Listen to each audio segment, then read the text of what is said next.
Човекот е тајна. Таа треба да се одгатнува. Иако ја одгатнуваш целиот свој живот, не вели дека си го загубил времето. Јас се занимавам со таа тајна, зашто сакам да бидам човек. Фјодор Михајлович Достоевски. Добро вечер, почитувани слушатели. И ова вечер на 3 март 2016 година го почнуваме нашето редовно чекорење во верата. Со вас се и вечерва Радко Кардалев.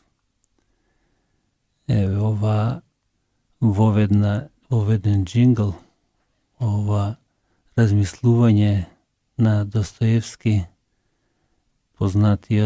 познавачот на длабочините на човечката душа, тоа не воведува во ова што е нашата емисија. Она зашто нашава емисија се повеќе ја следат оние кои во своето семејство не можат да најдат потпора. Заблуден маж кој што отишол, го напуштил своето семејство затоа што неговата жена трнала во друг заблуден пат. Трнала и друг маж од друго семејство заблудила и тој заборавил на своите обврски, заборавил на жената со која што има деца, заборавил на внуците кои што ги има од тие деца и доаѓа заблуден, така се прибира дома и несува немир во своето семејство. И како што Достоевски ги опишува своите јунаци, кои што се повеќе и повеќе тонат во робството на алкохолот и кои што и последната копејка ќе ја дадат за чашка алкохол. Последната копејка која што ја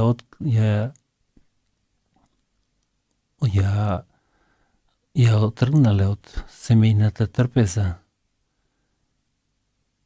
и пијат уште една чашка за да заборават за причината зашто пијат, а пијат затоа што немаат храброст да се вратат назад во своето семејство.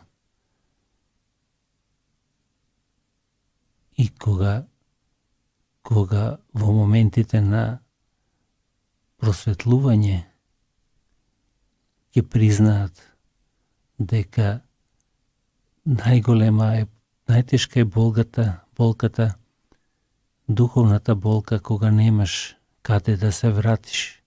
Не можеш да се вратиш назад во семејството во кое што си ја земал последната копејка.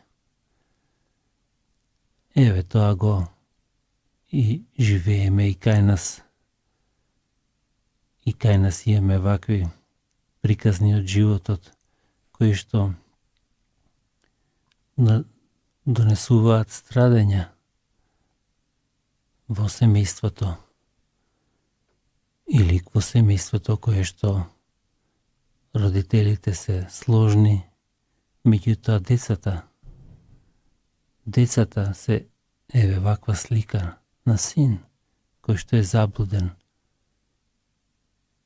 тргнал во пат во кој што се повеќе тоне, го одвлекува од она што е човек и во нечовечки длабочини. Како во таквите состојби? Како да се постапи во тие состојби? како во состојбата кога човек на крајот на својот животен пат во оваа земја, долина на страдања, доаѓа во живот на агонија, кога со недели и со месеци е поддржуван со машини, се одржува во живот, а чувствува дека тоа е, значи, нешто што е вегетирање. Како да се помогне на ваков човек? Семејството кој што страда во таа состојба и бара начин како да се помогне во тие крајни ситуации, кога и класичната медицина нема друго, или почнува да презема нехумани мерки, античовечки мерки, противчовечки мерки на еутаназија, под изговор дека да им се олесни состојбата на тие луѓе во крајна агонија. А многу мина ја слушаат емисијава затоа што чувствуваат и нивната духовен орган, нивната религиозност е оштетена. Почнуваат да се сомневаат затоа што нивните молитви имаат искуство на несослушани молитви. Голема е прашање каква е сликата на Бог во таква состојба.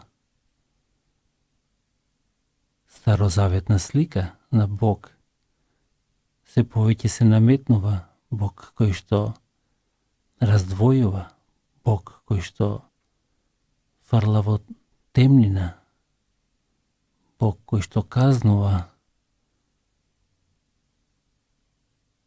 Тоа е нешто што Христос многу во Евангелијата директно кажува дека Бог е љубов, се спротивставува на таквиот став. Целиот негов живот е усмерен кон тоа, кон смислата на неговата љубовна жртва на крстот. Да ја разбереме таа длабочината на неговата љубов, која што заради нас луѓето ќе го однесе, за спасение на нас луѓето ќе го однесе на ќе го прифати да распнувањето на крстот.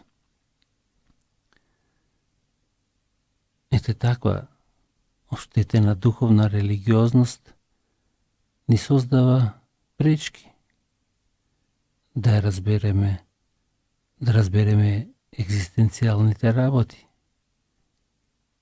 да најдеме и потпора во сопствените агонии, да најдеме смислата на тие агонии.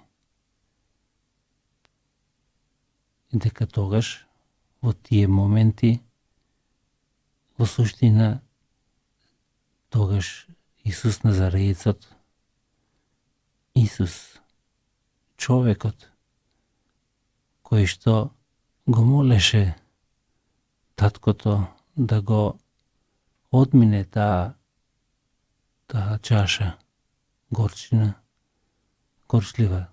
човек кој што знае што е страдање. Тој човек тогаш, но како човек и како Бог, станува и се доближува до тебе во таа агонија. И тоа е нешто што е спасително, нешто што ги отвара сознанието И тогаш навистина нашата религиозност станува врата низ кое што доаѓа вистината, доаѓа во нашето срце. Или оние кои што на видум од страна гледано се е во ред, меѓутоа страдаат затоа што не можат да го најдат, да го откријат својот талент. Не можат да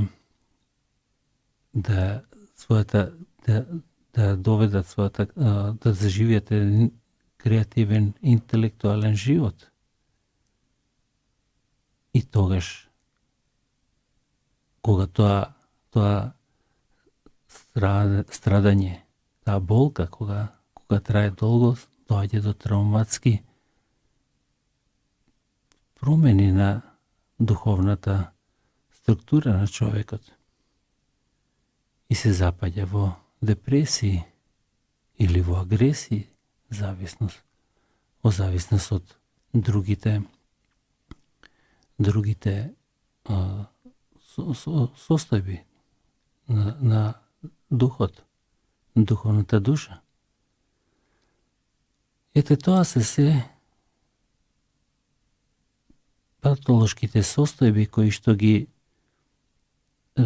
разгледуваме во овие наши емисии и кои што врз основа на сознанијата кои ни ги открива антрополошката медицина наоѓаме и оздравувачи, духовни оздравувачи кои што носат исцелување на тие недостатоци кои што ги има духовната душа и кои што предизвикуваат вакви состојби.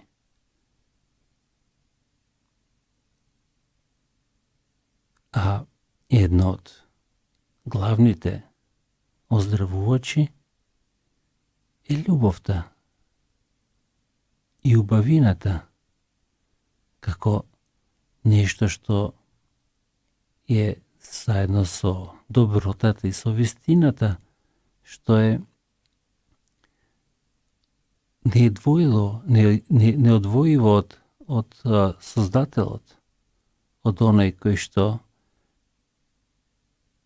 во кого сето ова се случува.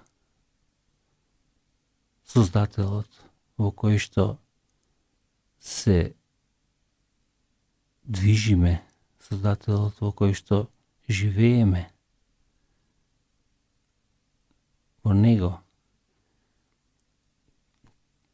И кога велиме дека не можеме да го или копнееме да го видиме или завидуваме на оние кои има таа благодат да им се укаже, да го видат со сетила Небесното царство или небесните ликови, да ги видат. И тогаш, веројатно, секој од нас си замислува и посакува такво нешто. Иако нас ни се дава со духовните органи, со духовните очи и уши, со духовните сетила можеме да го допреме Создателот. И уште многу поубаво да го видиме, затоа што, како што ќе каже апостол Павле, тоа е нешто што е толку убаво што око не го видело, уво не го слушнало, срце не го осетило. Тоа значи дека овие сетила на кои што ние повеќе или помалце, а некој за жал и исклучиво се подпира на нив, не можат да го пренесат таа неопислива убавина. Нема зборови за да се тоа опише. И како тоа една од тие можности сега ни се пружа, кога пролета ги дава во полна сила, ги дава првите знаци на будење. После зимата, овие недели, овие денови, нагло протечуваат тие животни сокови и се видливи и може да се видат.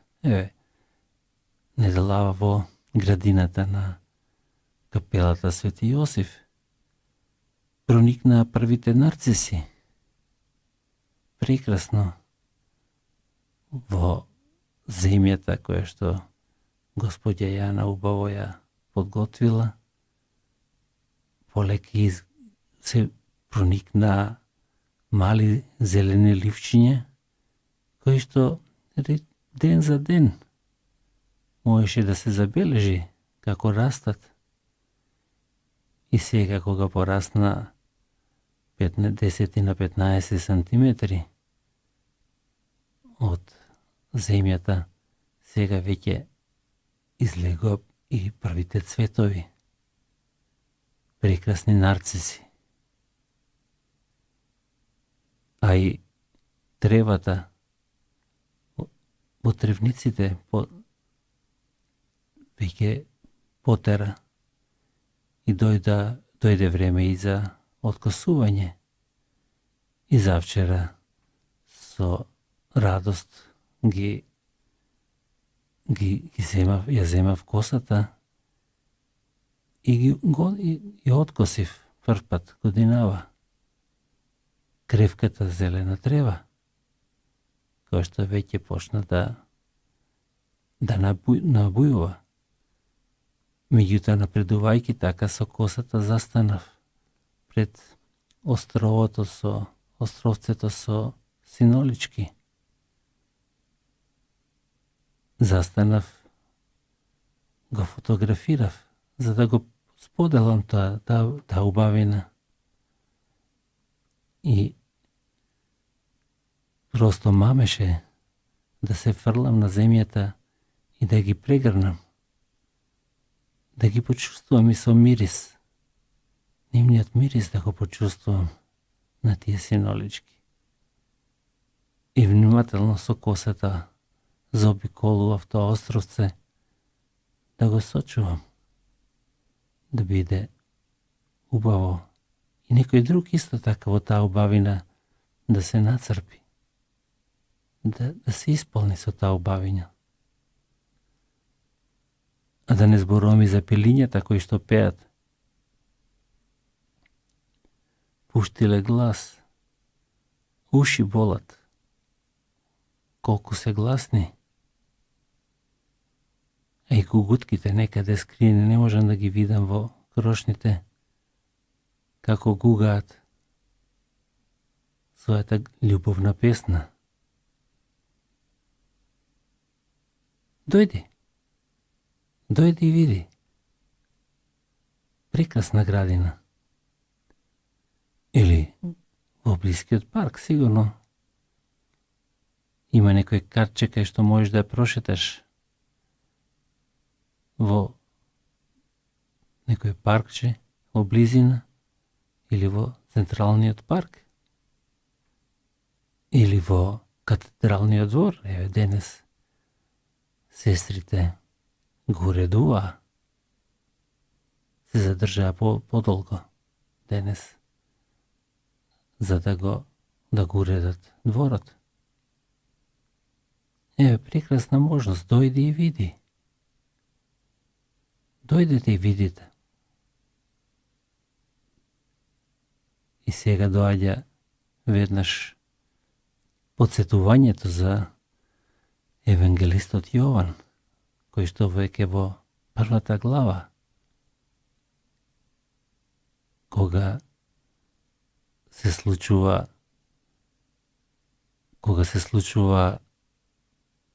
крштението на Исус од страна на Јован Крстител и учениците на Јован Крстител, Јован и Андреј,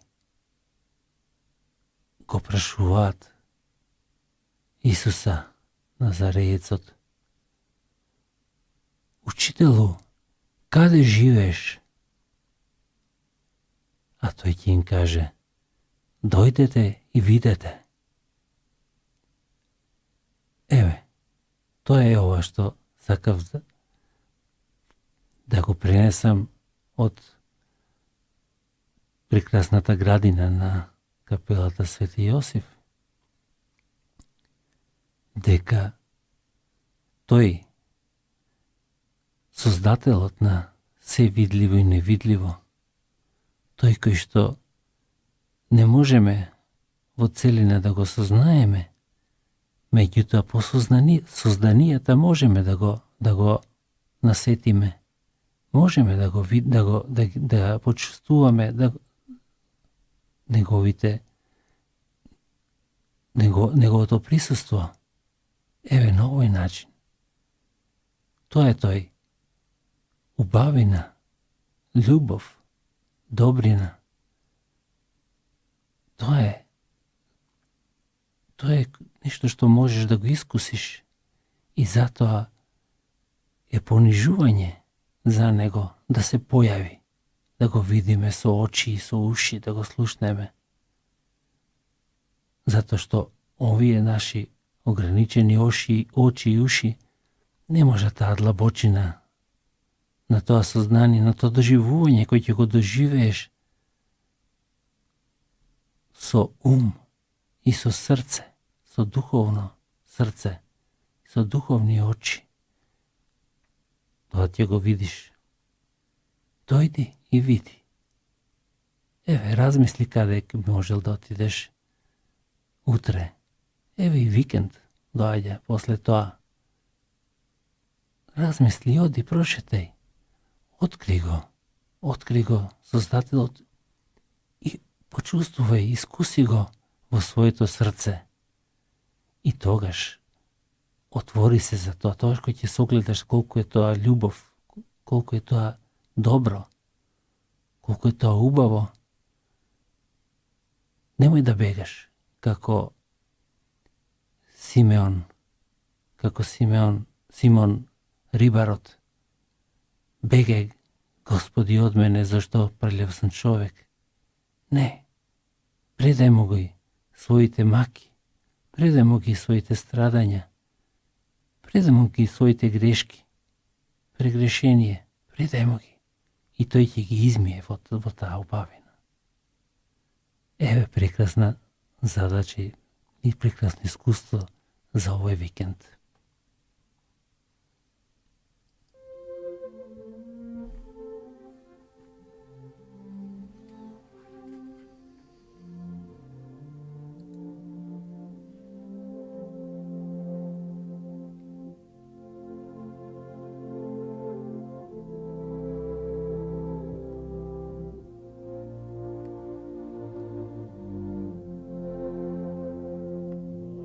Amen.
После ова пауза во која што ирското трио свештеници ни пееше за тоа прекрасна, милозлива благодат која што на нас се истура од Создателот. И еве, во првиот дел малце го доживувавме тоа низ овие знаци на времето, знаци на пролета, кои што сега пробива и животот се враќа во земјата и во закостенетите природа. И зошто ни треба тоа, таа сила да ја црпиме? За да се соочиме со светот. Светот кој што исто така е завладен со зло. Светот видовме дали во нашата поблиска или подалечна околина поединци тажни приказни на духовни страдања.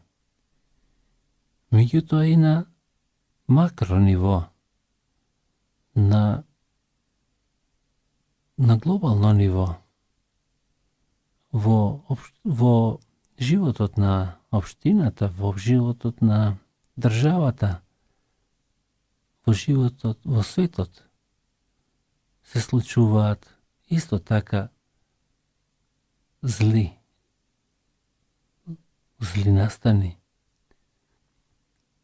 Дори и светиот папа Иван Павле II ќе кажеше тоа се структури на зло кои што се обединуваат и кои што го туркаат светот во пропаст. И тоа се знаци на време, кои што мораме да бидеме свесни на нив и да најдеме начин како да бараме надеж, каде да црпеме сила за да обстоиме на такви удари. Еве на 4 март, односно 4 февруари годинава, пред еден месец, во Организацијата на Обединети нации издадоа поштански марки кои ја слават хомосексуалноста и трансродноста, така наречена трансродност, односно величење на духот, духовноста која што вели дека да маж или жена да се гледаат како безполови суштества или да од друг пол од тоа што го имаат, што природата, Создателот им го дал. Еве вакви поштенски марки издаде Светската организација на Обединети нации. 6 нови марки кои што прикажуваат така наречено излегување од орман, односно јавно признавање на хомосексуалноста, љубење истополни парови или хомосексуален пар со дете кое добило дете на чување, или човек со крила на лептир кој представува трансродна личност и многу други родови со порака насекаде не има. На промоцијата на тие марки машки хор од Њујорк ја пееше песната Seasons of Love. За време на тоа промоција која што се случуваше во седиштето на Организацијата на Обединетите нации. А во позадината на тој простор биле поставени многу слики на голи ликови кои танцуваат околу голата статуа на грчкиот бог на морињата Посеидон.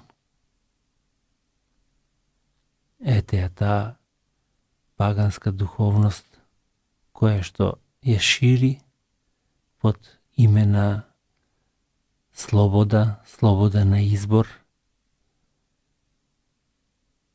Ја шират врвната институција Организацијата на Обединетите нации. Таа иницијатива на Организацијата на Обединетите нации, таа се вика Слободни и еднакви, која ги спонзорирала издавањето на овие марки. Таа пропагира права, така наречени права, како редефинирање на бракот. Иако во меѓународно право или во декларациите и другите документи на Обединетите нации такви права не постојат. Меѓутоа, ете таа иницијативата Слободни и еднакви, таа никогаш не била поддржана од мнозинството членки на Обединетите нации. И ова контроверзна иницијатива е главно финансирана од страна на скандинавските земји преку Агенцијата на Генералниот секретаријат за човекови права. Ете, под маската на човекови права се носат такви едностранни одлуки да се пропагира така наречениот ЛГБТ, ЛГБТ или сексуални права за лесбијство, хомосексуалност, бисексуалност и трансродност. Тоа е таа слобода со која се Божемна слобода, која ги навредува чувствата на голем број нации и се противи на културата, традициите, законитостите и религиозните верувања на бројни членки, земји членки на Обединетите нации.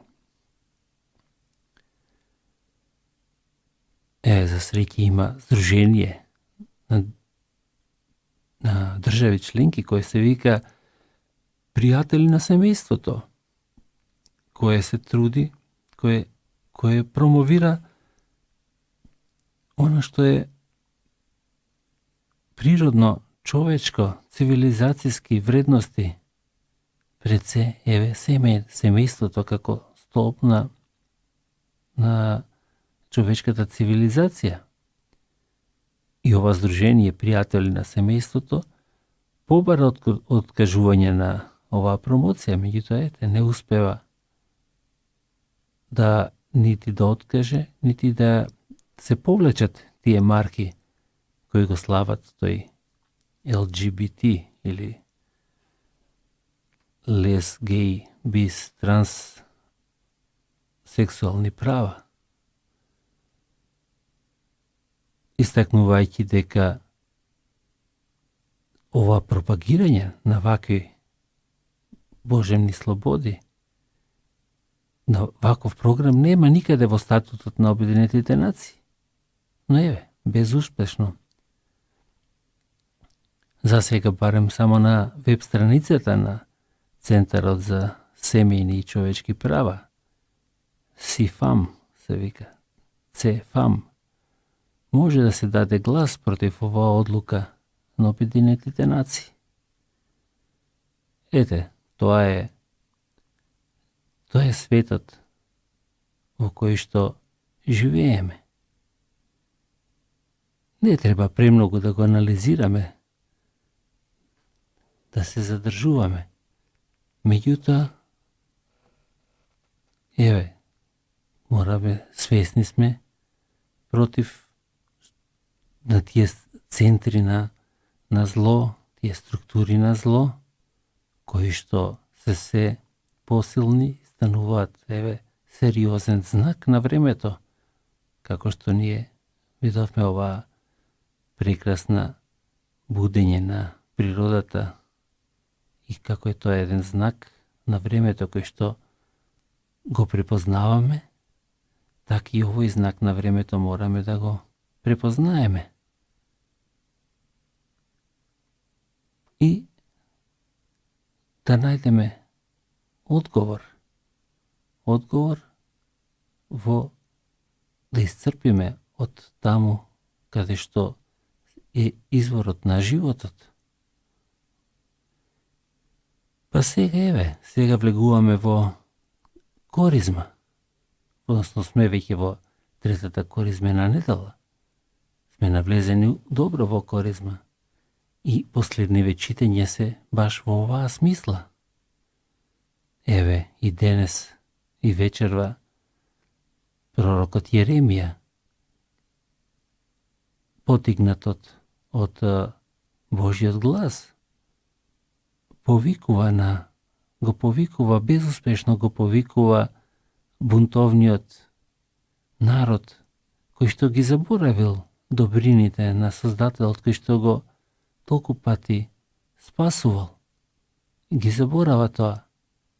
И пророкот опоменува, меѓутоа неговиот глас се губи, не е прифатен од бунтовниот народ, кој што заборава на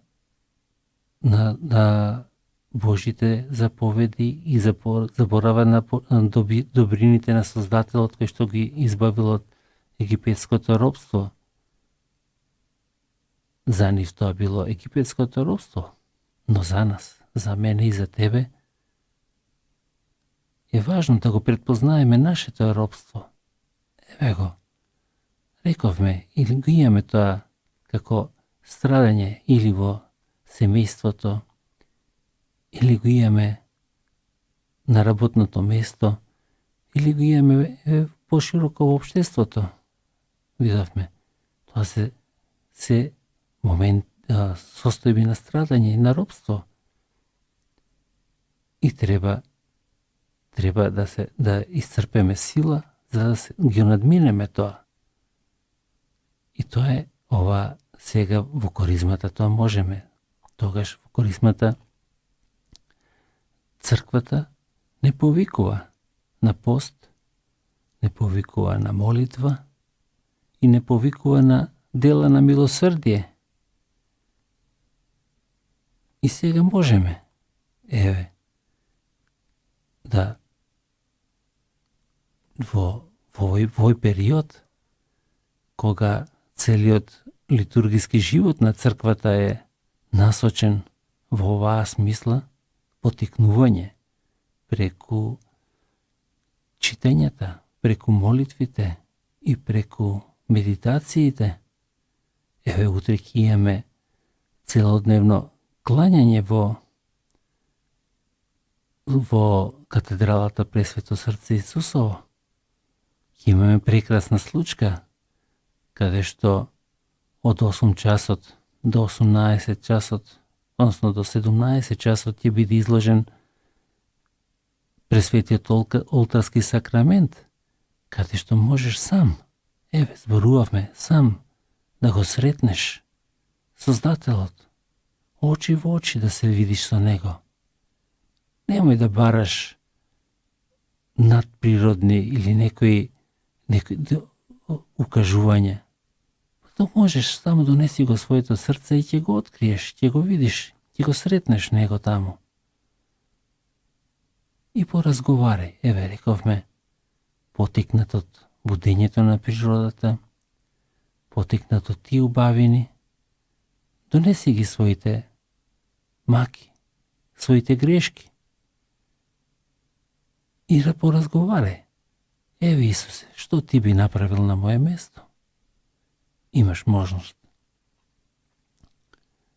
А потоа го имаме петочниот редовно бројаницата од 17 часот, од 17:30 го имаме крсниот пат, каде што ќе се сочиме, ќе се посвестиме Исусовата агонија. Меѓутоа агонија која што не е агонија историска само. Агонија која што е на сликите нацртана. Тоа е агонија која што тој ден денес ја доживува во оваков свет. Во овој свет за кој што дозволи, дојде, се воплати, се покажа како момче, поучуваше, меѓутоа свет кој што го отфрли, свет кој што го распна и во страшна агонија го прикова на крст. Меѓутоа, таму од крстот, тој викна: прости им, Оче, не знаат што прават. Тоа е тој љубовен повик кој што ден денес, како милосрдие се истора врз нас и се моли. Се моли за нас, за наше обраќање, за наша метаноја. Еве, размисли за тоа.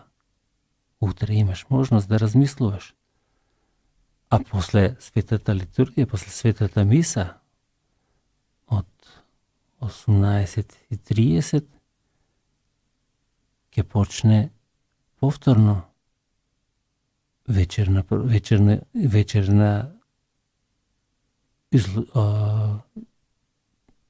клањање на олтарскиот сакрамент, кој што после од 22 часот до некаде до полноќ ќе помине во една медитација која што ќе биде анимирана од младите, кои што низ песна и со медитација ќе не потикнат во тоа ноќно бдение да го доживееме, да доживееме близината на Создателот и на него да се прикачиме и тој и од него да ја исцрпиме таа сила спасителни сокови, животородни сокови, да исцрпеме, имаме шанса, еве утре, имаме за тоа. А и така, еве, во текот на сите овие недели од коризмата, имаме шанса да од изворот на љубовта, од неисцрпниот извор на љубовта, да се прикачиме и да црпиме сокови кои што ќе ни дадат сила да се соочиме со состојбите на заблуденост во нашето семејство, во твојата работно место, во поширока во околина. Еве го патот на кој што треба да размислуваме. Значи кратко сознание за тие структури на зло кои што не притискаат, меѓутоа што повеќе во денот близина со Исус Назареецот, со човекот кој што во себе беше еднаков со нас, осим во гревот. Во што тоа? Во страдањата. Тој страдаше, како и ти што страдаш. И тој може да ги земе твоите гревови и да ги однесе. Еве, тоа е нашата вера, во која што треба да се уверуваме. И таа сила, која што ќе исцрпиме така, низ тој, низ откажувањата, низ постот, низ молитвата, и да ја покажеме низ делата на милосрдие. И гледај ги само, искусувај ги плодовите кои што таквата коризма ќе ти ги донесе за Великден. Размисли што можеш да направиш.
Hosanna in excelsis, Hosanna in excelsis, Hosanna, Hosanna in excelsis.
Почитувани слушатели, продолжуваме со чекорењето во верата.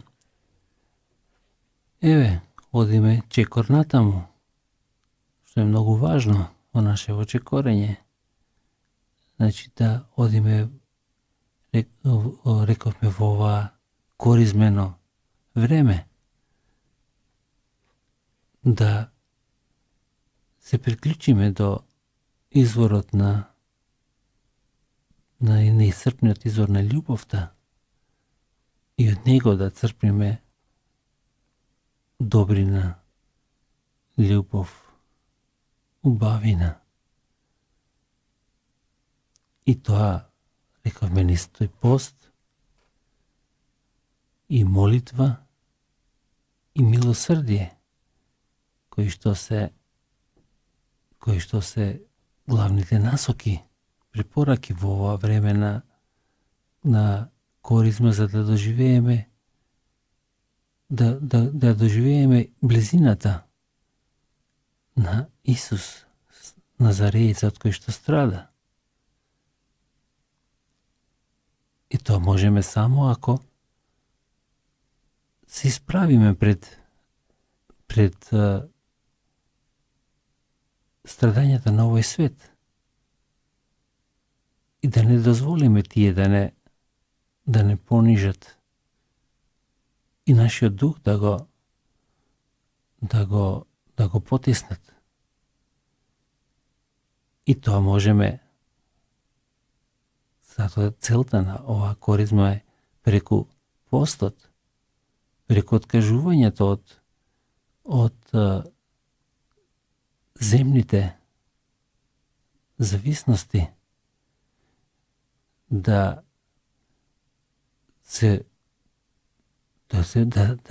го свртиме погледот нагоре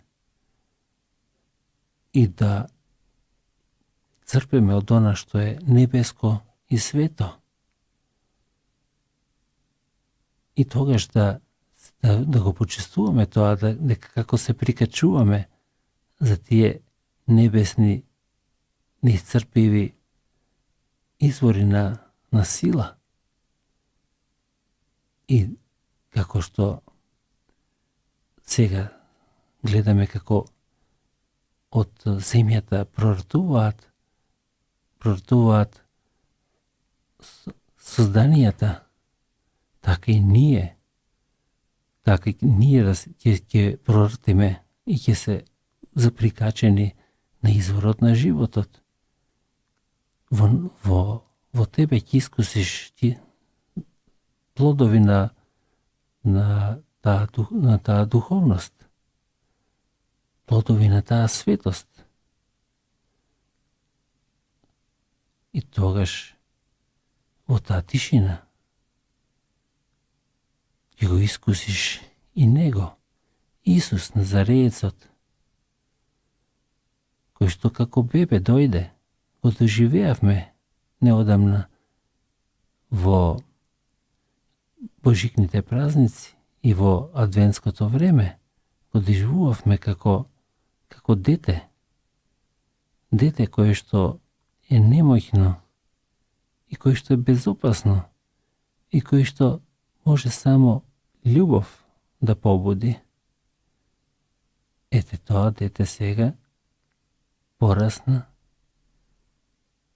и очекува да поверуваме во него, во неговата љубовна жртва која што ќе прави. И кој ќе поверуваме во тоа дека тој тоа го има направено за тебе. За тебе го помина таа агонија на Голгота, за да поверуваш, да можеш да го отвориш и најинтимните одаи на своето срце, клучевите да му ги предадеш, за тој да може да влезе и својата чудесна откупителна моќ, прочистителна моќ да ја искусиш во своето срце. Да се истори на тебе благодатта на небото. Но затоа треба да се препуштиш. Да се препуштиш на неговото водство. Тоа значи да се намалат твоите очекувања. А да оставиш во еден уреден живот, тој да го има главниот збор. Како? Па намали ги своите страсти, своите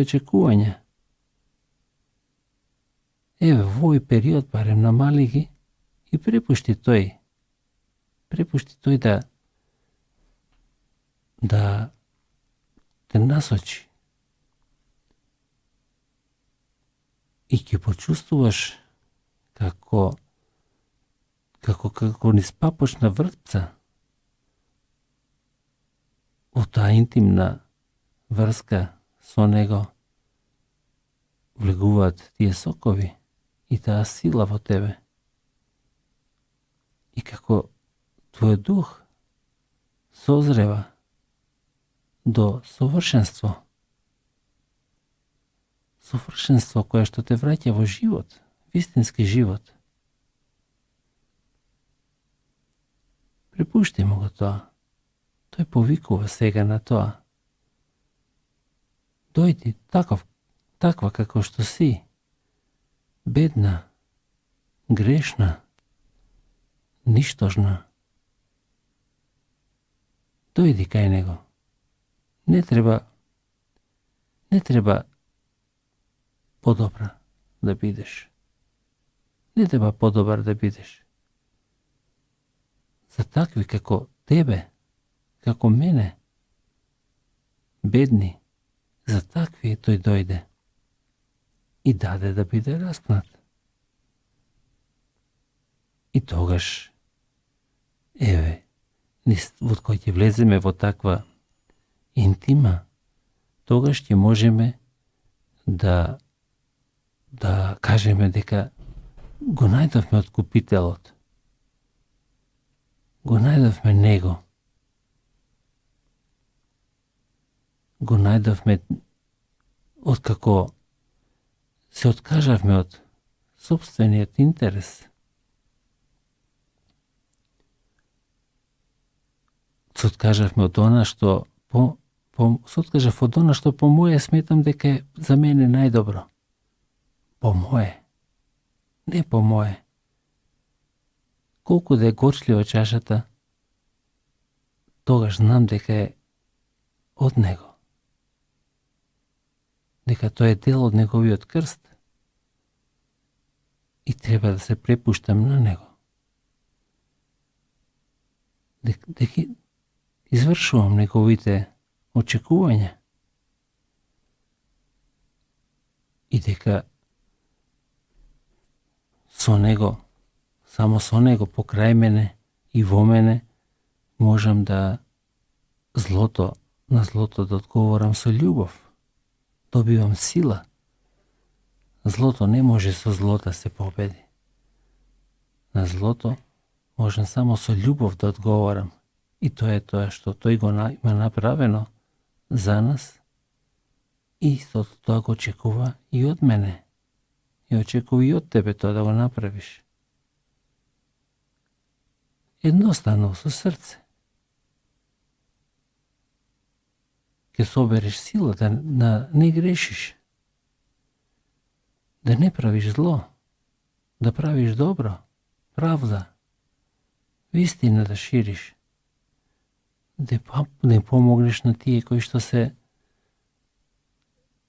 се понижени, кои што да им помогнеш на тие кои што имаат потреба. Тој би го направил. Препуштање на таков живот. И тогаш во таква една интимна контемплација, тогаш ќе го искусиш него, откупителот. Ќе го најдеш него. И тогаш ќе викнеш на твоите блиски, дојди и види. Дојдите и видете. Еве го, тука е. Во темницата досега не можев да го најдам. Но сега, еве, ми падна горки груп од моите очи. Лушпите и сега можам да видам. Го видов него. Тоа е нешто што ќе го искусиш имаш можност да го искусиш во овие коризмени недели. И тогаш навистина ќе искусиш и големината на великденското воскресно утро. Но до тогаш треба да поминеме низ оваа темнина на коризма. Еве, утре имаме тоа бдение кое што ќе биде прекрасна можност, прекрасно искуство. Донеси ги своите страдања, подготви се преку денот, додека е клањањето. Испланирај го денот така да од 8 наутро до 17 часот 9 часа има во кои што можеш да го испланираш денот и да дојдеш на еден краток подготвителен разговор. Што да се подготвиш, што вечерта на бдението ќе му донесеш на Исус. И тој ќе ти помогне со своето светло, како што на Симон рибарот му просветлил да викне: бегај од мене, затоа што нечист сум човек. Меѓутоа тебе ќе ти каже: таков те сакам, таква те сакам. Ајде, на клањањето ќе ги видиме сите тие работи за кои што треба да се покаеш. И после тоа во бдението ќе ги исчистиме. Во една интимна врска со Него, во една контемплација заедничка. Ќе можеме секој своите да си ги донесе, својата во кошничка да ги донесе тие нечистоти кои што дента ги видовме на клањањето. Ќе ги донесеш во една корпа и ќе видиш како таа корпа ја носи. Исус Назарецот ја зема. Твојот откупител ја презема и ја носи и те облекува во чисто, во девствено бело, те преобразува. Искуси го тоа утре во бдението.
Почитувани слушатели на Радио Марија, продолжуваме со чекорењето о верата.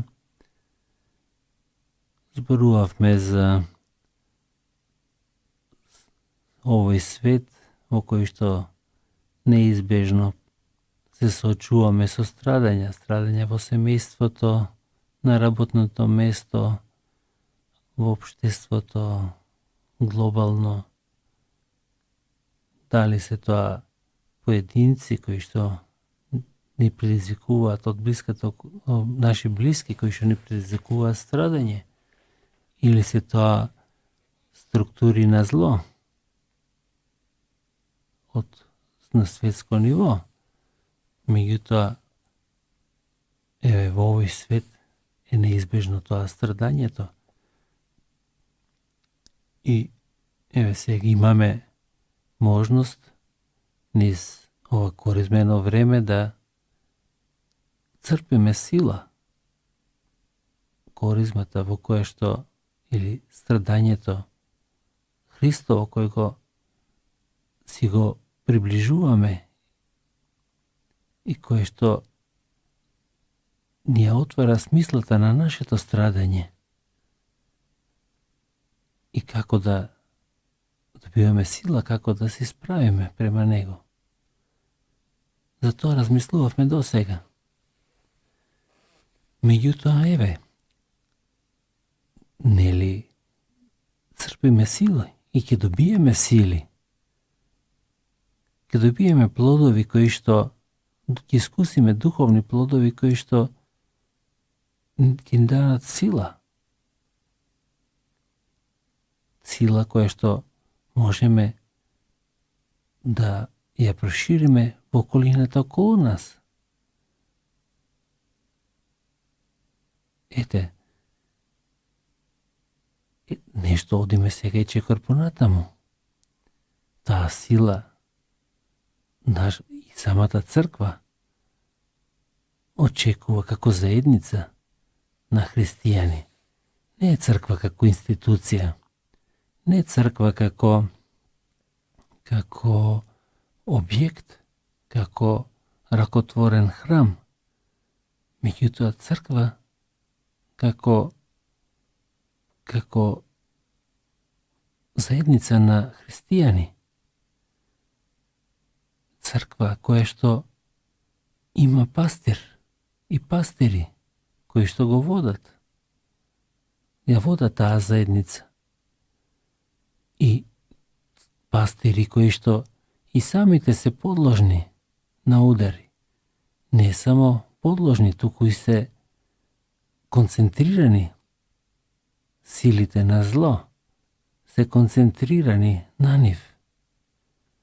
Па еве зборувавме за Обединетите нации и за духот кој што таму се пробива, пробува да се пробие, уште не тој дух на зло, кој што одредени структури пробуваат да го пробијат. Меѓутоа, немаше друг. Светиот Отец, односно Папата Фрањо,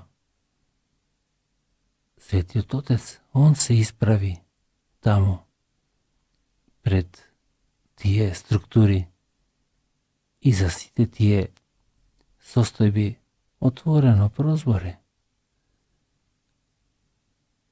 Во неговиот 3-40 минутен говор беше на статистичарите песмета, некаде на 2 минути беше прекинуван со аплаузи од целата асамблеја таму.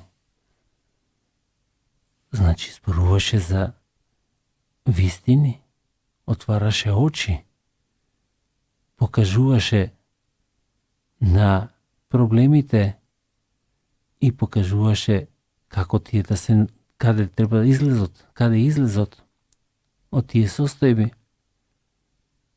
Ете го, првиот пастир, кој што се исправи пред тие структури на зло, меѓутоа да не се лажеме дека неочешан поминува,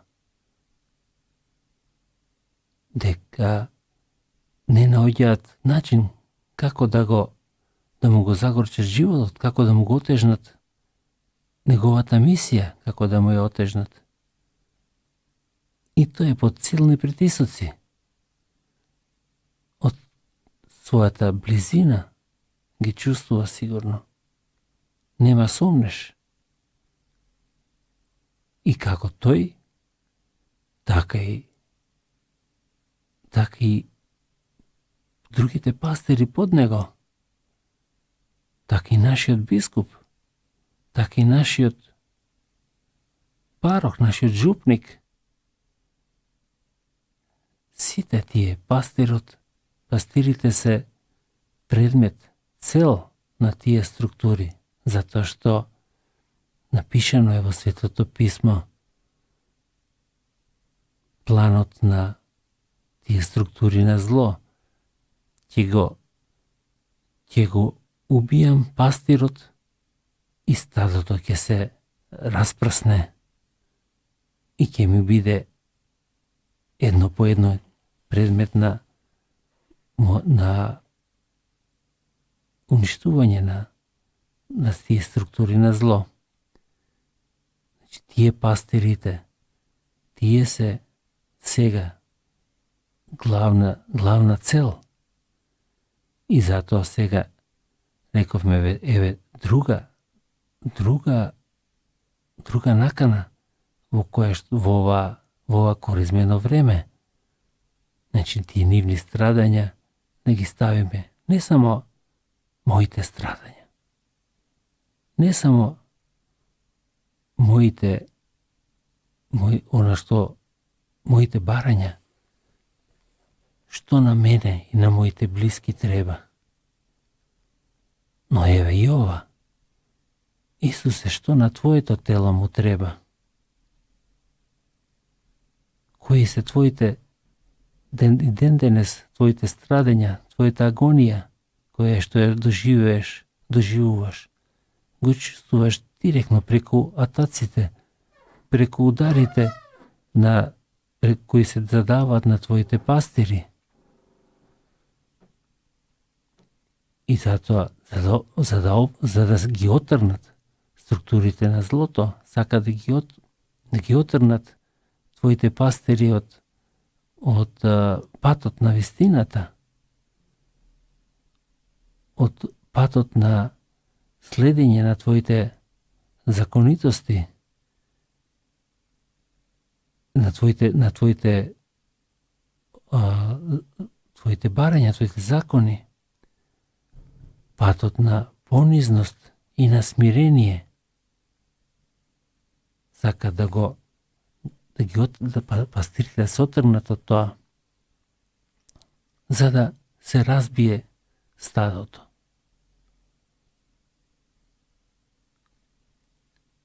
И тоа треба ова е важна накана која што исто така мораме да ја имаме во овој период на коризма. Силата на тоа мистично тело Христово, тело на чија глава е Исус, а преку Светиот Отец, неговиот представник на земјава, во овој свет и преку пастирите, кои што треба да обстојат на тој пат, на тие законитости кои што ги ни поучуваше Исус Назареецот, и кој што пострада за тоа, и кој што бара од нас да го земе крстот и да врвиме по него. Тоа е вредна накана за да негово тело, тоа Христово мистично тело да обстои на тој пат. И тука не треба тука само обична молитва или дури би рекли празно зборување, празна молитва. Тука треба конкретно. Еве, ги имаме самиот Папа Фрањо, ги е транспарентен и отворено ги прикажува, зборува за состојбите во црквата и состојбите во светот. Понизно доаѓа и оди кај понизно бара простување. Простува и самиот бара простување за своите грешки. И затоа тој себе самиот се прикажува како прв грешник. И затоа моли за простување. Тој на себе дури ги зима и грешките на бискупите и кардиналите кои што се околу него. И се извинува за скандалите кои што повремено го потресуваат Христовото тело, мистично тело, црквата. И тој моли за простување. Папата Фрањо моли за простување. Еве колку е близок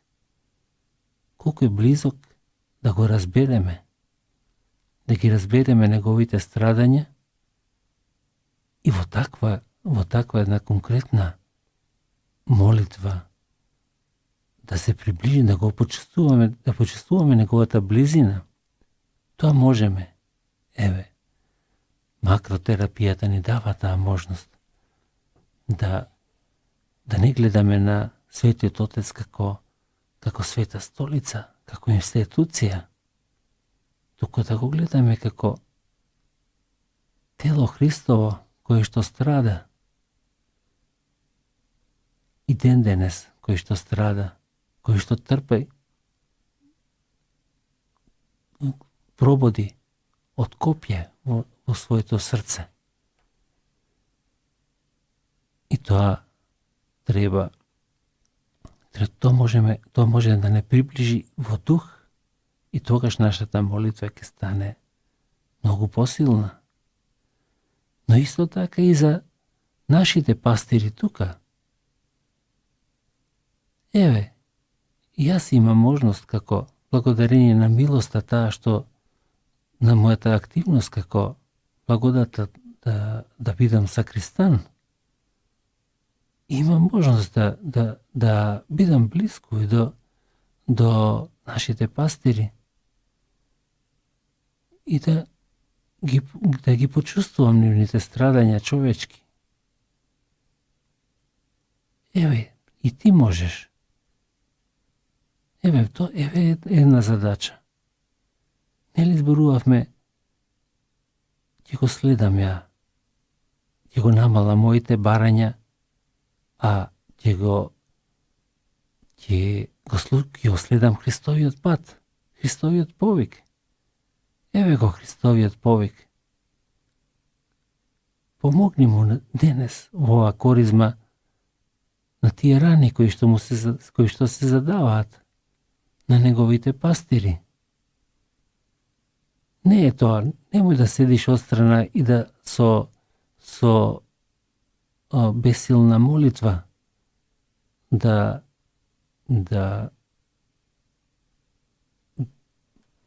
се испраснуваш во бесилна молитва. Дојди и види. Дојди и поразговарај. Не треба многу. Земи дел во некоја активност. Дали е тоа жупниот бенд, дали е тоа уредувањето на дворот, дали е тоа подготовката за Великден. Има многу можности. Земи нешто практично, конкретно од црковниот живот. Вклучи се во нешто, во радио. И во радиот има многу моменти кај што можеш да се вклучиш. Вклучи се и ќе го почувствуваш дамарот на животот на црквата, односно на нашиве пастири тука.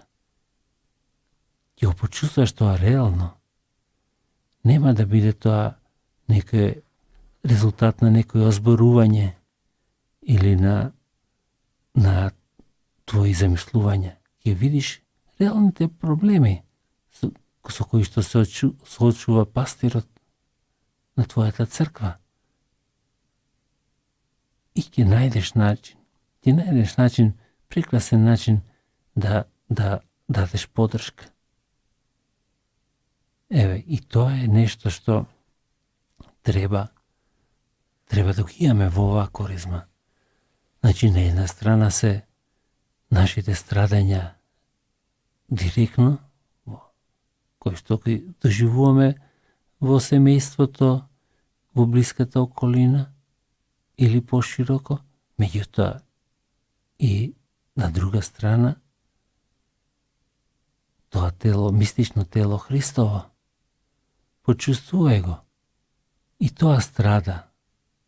Почувствувај ги неговите страдања. И најди и поноси го малце тој крст. И тогаш овие две, твоите личен живот и животот на мистичното тело ќе влезат во една контемплација, во заеднички живот, кој што и тогаш навистина ќе почувствуваш, ќе искусиш како еве Исусе, јас работам за тебе, меѓутоа и моите домашни ти ги прикажувам. Води ти сметка за нив. Ти најдобро знаеш. Еве, Света Марио, ти беше го следеше Исуса на неговиот во неговата агонија на Голгота, во неговиот крстен пат, под крстот, ти беше го следеше до крстот. Со него беше и под крстот. Ти знаеш што е болка, што е страдање. Ти ќе ги разбереш и моиве страдања. Ти ги предавам, еве, Марио, тебе. Ти ги предавам, еве, и моиве напори. Ова, што можам да го направам и за денес, за телото на твојот син. Ова што ќе го направам, ти го предавам тебе. И ти ќе го сочуваш тоа. Ти ќе знаеш да го сочуваш и да му го прикажеш на твојот син. И тој ќе го прифати, ќе го прими од тебе. И тогаш мојата молитва ќе биде сослушана. Сигурно знам дека тоа ќе биде сослушана. Но пред тоа јас сум се подметнал. И во мистичното тело на твојот син сум нашол начин како да на една рана да ставам облок кој што малце ќе олесни болката и страдањето на твојот син, кој што и ден денес го има. И ден денес од неговата глава тече крвава пот, се поти за нас. Затоа што нити тој, нити ти можете да мирно да гледате патот на пропаѓање во кој што сме трнале сите. Не можете да го поднесете тоа и страдате. И очекувате од нас, од ти мајко, очекуваш од нас, твоите деца, да се вратиме до тој корен, да се обратиме и да се вратиме на коренот на нашето постоење. И еве, јас самиот во оваа коризма ќе ти предадам, ќе ги предадам моите трудови, моите напори за тоа тело Христово, да ги поднесе тие страдања денешни, на денешнината, а ти за возврат ќе знаеш тоа да му го дадеш него и мојата молитва за да соберам сили и моите блиски да соберат сили да се исправат пред страдањето на овој свет. Па еве, со оваа молитва, со оваа заедничка молитва, заеднички размислувања за што можеме во наредниве недели на коризма да исчекориме во верата. Ја приведувам кон крај и вечерашнава емисија. Со вас беше Радко Кардалев во чекорењето со верата. Останете со програмата на Радио Марија.